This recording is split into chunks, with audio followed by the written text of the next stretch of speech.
Sigue siendo un tema que a muchos incomoda. Es 2023 y el Tribunal Constitucional avala la ley de eutanasia aprobada en 2021. Reconoce textualmente que garantiza el derecho a la autodeterminación de las personas sin dejar desprotegida la vida. Papá está muy mal. Es cuestión de horas. Si quieres despedirte de él, ven ya. Alicia recibió la llamada que tanto temía. Era un día de mucho curro. Suelta los bártulos del trabajo y coge el coche. En 2016, La Marea contó la historia de sufrimiento de Manuel y su hija Alicia, cuando el derecho a morir dignamente no era una opción. La periodista Olivia Carballar contó su historia. El reportaje alcanzó las 58 visitas y 0 comentarios en la web. Un fracaso. Olivia, ¿por qué crees que este tema no funcionó a nivel de lecturas? Bueno, en primer lugar, no tenía la sensación de que no hubiera funcionado, vamos, me estoy enterando ahora de que fue poco leído, ¿no? Y quizás esto pues esté conectado precisamente con la causa de por qué fue poco leído. Sinceramente no lo sé, pero bueno, en principio creo que reunía características para que fuese como mínimo interesante, ¿no? Releyéndolo ahora, pues he visto el comienzo, ¿no? Que era ese testimonio de una hija pidiéndole a su padre que se rinda porque los médicos no pueden ayudarle a morir bien, ¿no? Es bastante duro. Y bueno, pues solemos culpar a veces al SEO o pensamos que es demasiado largo. Este entraría en esa categoría de demasiado largo y puede ser una mezcla de todo, ¿no? Pero hay algo que nos pasa mucho en La Marea y es que hacemos los reportajes pero luego no los vendemos o no los sabemos vender bien, ¿no? La separan de su padre 6 horas. Granada, Plasencia. Es el viaje que Alicia sabía que haría, pero que nunca quería haber hecho. 6 horas con la muerte al lado. La radio está en silencio.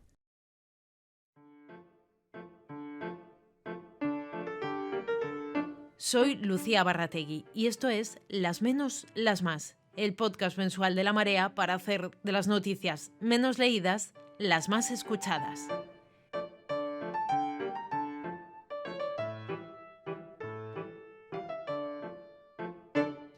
¿Por qué se leen unas noticias más que otras? Todo es cosa del SEO.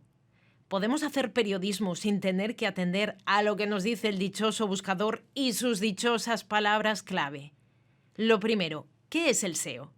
Sus siglas corresponden, en mi versión libre de inglés, a Search Engine Optimization. Te lo he dicho, mi versión libre de inglés. Esto es, optimización para motores de búsqueda. Simplificando, se trata de intentar que nuestra noticia sea visible sin tener que pagar. Es decir, que al poner, por seguir con el mismo ejemplo, eutanasia en Google, nos aparezca la noticia de Olivia Carballar lo más arriba posible. Raquel Pérez, redactora de contenidos especializada en posicionamiento web, nos explica cómo funciona esto del SEO. Bueno, al final tú lo que buscas es, a través del posicionamiento, es conseguir que tu contenido, del tipo que sea, aparezca en un motor de búsqueda. Siempre en la primera página del buscador, porque el 80% de la gente no pasa a la segunda página. Entonces, a través de una serie de estrategias, palabras clave, etcétera, quieres que tu noticia, tu artículo, esté lo más fácil de encontrar posible para el usuario. En la lucha por ver qué medio posiciona mejor su contenido, se popularizaron estrategias como el ciberanzuelo. A lo mejor no te suena, pero si digo clickbait, y de ahí la magia de los anglicismos, seguro que sí. Al menos seguro que sí en la práctica. Ves un titular muy llamativo que despierta grandes expectativas y no puedes dejar de entrar. El problema es que cuando entras, en muchas ocasiones, no encuentras lo que prometía el titular. Esta decepción hace que muchas personas ya pasemos de entrar directamente. La gente no es tonta, digamos, y sabe que le estás engañando, sabe que lo que vas es a conseguir la visita rápida y ya está. Y yo creo que es un formato que se va a morir porque ya al público no le cuela, por así decirlo, y a mayores Google ya se ha aprendido también ese truco para posicionar, para conseguir visitas, y ya no lo compra, o no lo compra como lo hacía antes. De hecho, lo penaliza, porque ese contenido suele ser contenido duplicado que hacen todos 50 veces, ¿no? Los 50 pueblos más bonitos de Galicia. Claro, a ver, es un contenido, se llaman contenidos evergreen, que está muy bien tener porque es como que siempre mantienen un mínimo de visitas, pero ese contenido está en 50 sitios diferentes. Las leyes de Internet, que todo lo pueden y al fin y al cabo del mercado, obligan a las periodistas a elaborar la información con ingredientes que gustan a Google. Pero, ¿en qué lugar deja esto al periodismo?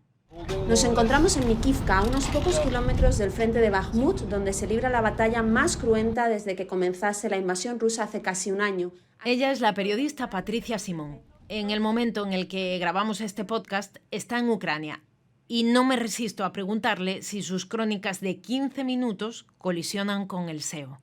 Yo no sé si el SEO y el periodismo son compatibles, probablemente sí, porque el periodismo es información, ¿no?, del servicio público y por tanto incluso un teletipo más básico, un párrafo es fundamental.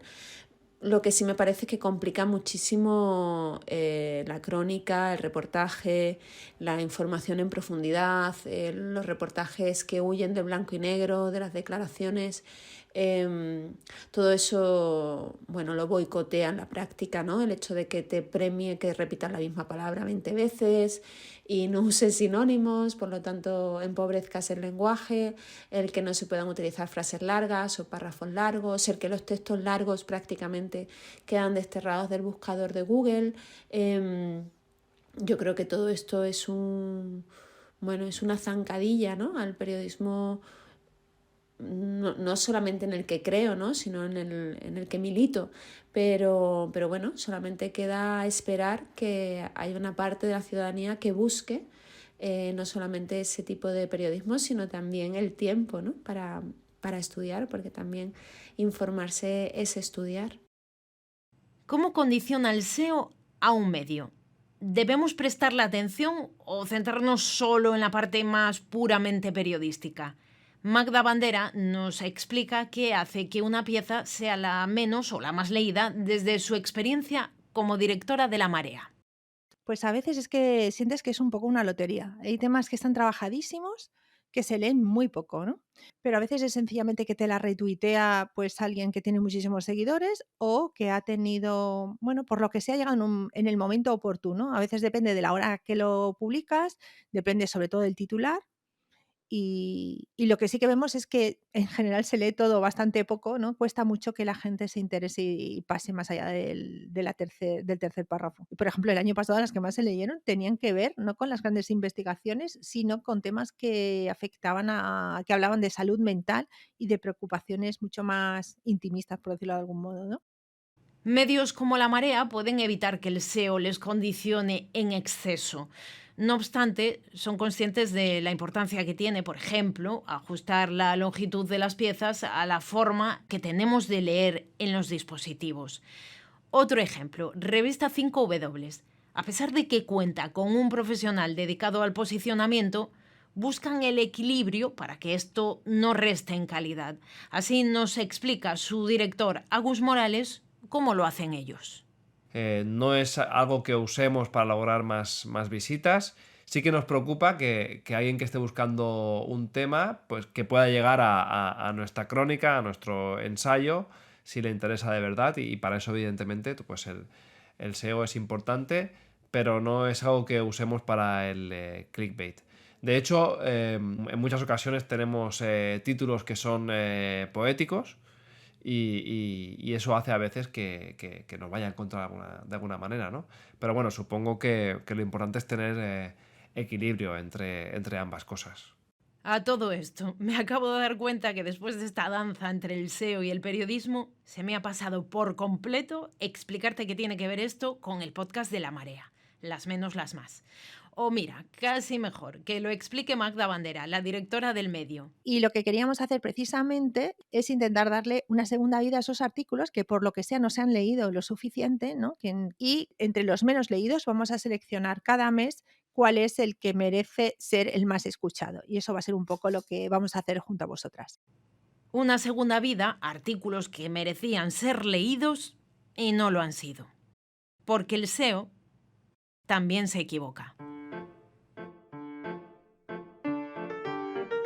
Las menos, las más es un podcast mensual de La Marea, producido por Laboratorio de Radio. La música es de Laura Tojeiro. Yo soy Lucía Barrategui. Nos escuchamos.